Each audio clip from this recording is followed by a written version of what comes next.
Hi friends, ఈ రోజు matter ఏంటంటే ఈ రోజు ఖాళీగా ఉన్నామనేసి అలా కార్ ఎత్తుకొని టెంపుల్ కి అయితే వచ్చాము. ఇదైతే చాలా oldest temple in Andhra Pradesh, Venugopala Swami temple in Vontimitta. ఇక్కడ గుడి అయితే చాలా హైట్ గా ఉంది. 4 సైడ్స్ గోపురాలు అయితే ఉన్నాయి. అప్పట్లో టెంపుల్స్ అయితే వెరీ ఫ్యాంటాస్టిక్. ఒక్కసారి చూడండి మీకే తెలుస్తుంది. ప్రతి ఒక్క రాయికి మనకి దేవుళ్ళు అయితే చెక్కున్నారు. అప్పట్లో ఉన్న శిల్పులకి అయితే ఒక హ్యాండ్స్ ఆఫ్ చెప్పుకోవాలి. చూడండి ఎంత అద్భుతంగా చెక్కారు. అయితే చూడడానికి అయితే చాలా బాగుంది.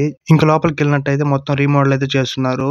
క్రౌడ్ కూడా చాలా మంది అయితే వచ్చారు. గుడి లోపలైతే చాలా వర్క్ జరుగుతుంది, అందుకనేసి ఎంట్రీ లేదని చెప్పారు. దర్శనం ఎలా అంటే పక్కన తీసి పెట్టాము దేవుడిని, అక్కడ వెళ్ళి దర్శనం చేసుకుని అన్నారు. ఇంకా అక్కడికి వెళ్ళాము. దర్శనం అయితే చాలా బాగా అయింది. అలా బయట వచ్చి ప్రసాదం తీసుకుందాం అనేసి వెళ్తున్నాము. అక్కడికి వెళ్ళేసరికి ఏమైందో మీరే చూడండి. ప్రసాదమే ఓవర్ అయిపోయింది. ఇంక మనం ఏం చేయలేం కాబట్టి అలానే ఎదురుగా ఆంజనేయ స్వామి గుడి ఉన్నట్లయితే అక్కడికైతే వెళ్ళాము. ఇంకా ఆంజనేయ స్వామి అయితే దర్శనం చేసుకొని ఇంటికైతే బయలుదేరాము. సరే ఉంటా ఫ్రెండ్స్, బాయ్ ఫ్రెండ్స్. సబ్స్క్రైబ్ చేసుకోవచ్చు కదా.